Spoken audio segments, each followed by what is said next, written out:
अस्सलाम वालेकुम फ्रेंड्स, मैं आपको बताऊंगा कि इमेज ऑप्टिमाइजेशन किस तरह से करनी है आपकी large size, specially in size like 107 के बी। ये जो चीज़ है इसे किस तरह से आप कंप्रेस करोगे इमेज की क्वालिटी को मेंटेन रखते हुए, ठीक है। क्योंकि जब आप वेबसाइट्स बनाते हैं तो आपकी इमेजेस का कंप्रेस होना बहुत ज़्यादा इंपॉर्टेंट होता है। क्योंकि अगर आपकी इमेजेस बहुत ज़्यादा हैवी हैं तो वो इफ़ेक्ट करेगा इस बात पर कि आपकी वेबसाइट का जो पेज है वो कितनी देर में लोड हो रहा है, ठीक है। तो इमेज वेबसाइट ऑप्टिमाइजेशन के अंदर इमेज ऑप्टिमाइजेशन बहुत ज़्यादा इंपॉर्टेंस रखती है, ठीक है। हम लोग करेंगे, मेरे पास कुछ इमेजेस हैं जो मैं ऑलरेडी फोटोशॉप में रख चुका हूँ। ये 107 केबी की इमेज है। मैं आपको दोनों वेज बताऊंगा, वेब टूल्स के थ्रू भी हम इसको ऑप्टिमाइज़ कर सकते हैं और जिन जो फोटोशॉप यूज़र्स हैं उसके थ्रू भी हम यूज़ कर सकते हैं, इसको कंप्रेस कर सकते हैं। तो जिनके पास फोटोशॉप है वो फोटोशॉप के थ्रू कंप्रेस करें, और जिनके पास फोटोशॉप नहीं है तो उन्हें फोटोशॉप इंस्टॉल करने की कोई ज़रूरत नहीं है। वेब के टूल्स हैं जो मैं मोस्टली यूज़ करता हूँ, बहुत अच्छा एक टूल है, उसके थ्रू हम लोग उसे कंप्रेस कर देंगे। एक वेबसाइट है, ठीक है।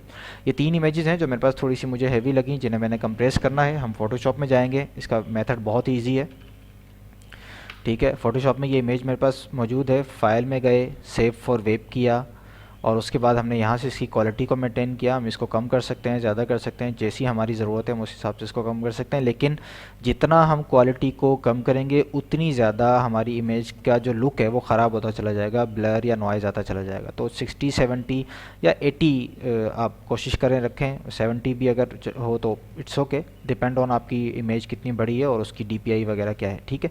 तो हम यहाँ 70 रखते हैं, इसको सेव करते हैं। मैंने आपको बताया था कि 107 KB की ये इमेज थी। अब हमने इसको सेव किया सेम फोल्डर के अंदर, ठीक है, प्लेस, और ये हमारी इमेज सेव हो गई, ठीक है।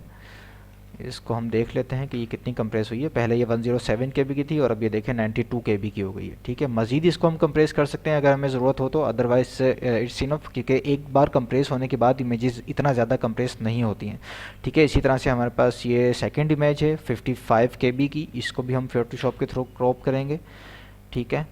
क्रॉप सॉरी ऑप्टिमाइज़ हम करेंगे।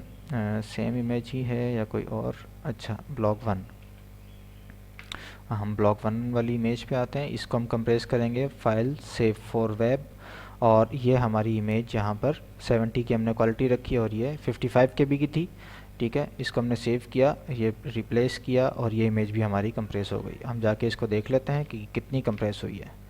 ये आ गई 47 पे, ठीक है। और दूसरी है, ये है ब्लॉक 2, ये भी 55 की है। इसको भी हम कंप्रेस करते हैं फोटोशॉप के through, same procedure, save for web किया, सेव फॉर वेब करने के बाद इसको सेव किया और ये यहाँ आ गई। सेम फोल्डर के अंदर ये ऑटोमेटिक पाथ उठाता है, लेकिन मज़ीद ये कि जब भी आप सेव करने लगो तो अपना पाथ देख लेना, ये ना हो कहीं और इमेज जा रही हो और आप बाद में उसे ढूंढ रहे हो, ठीक है। तो ये इमेज भी हमारी 47 हो गई, ठीक है। सेकंड जो टूल है हमारे पास वो वेबसाइट है TinyPNG, ठीक है, वो भी मैं आपको दिखा देता हूँ। इसके अंदर सिंपल यही है कि इस वेबसाइट के अंदर आप जस्ट इमेज अपलोड करोगे और ये उसको कंप्रेस करके आपको दे देगा। लाइक हम इस इमेज को अगर कंप्रेस करें, ये ऑलरेडी बहुत ज़्यादा छोटी है, लेकिन हम कंप्रेस करके ट्राई इसी को करते हैं। चलें, ये हम कंप्रेस करते हैं और इसको हम अपने क्रोम में लेके जाते हैं। ये रहा हमारा क्रोम, ठीक है, और हमने इसको यहाँ ड्रैग एंड ड्रॉप किया। ये कंप्रेस करेगा 95 KB की इमेज को, इसने कंप्रेस किया और कंप्रेस करके इसने हमें, मतलब देखा, मैंने आपसे कहा था कि जितनी कंप्रेस हम फोटोशॉप से कर सकते हैं वो कर ली, उसके अलावा ये नहीं करेगा।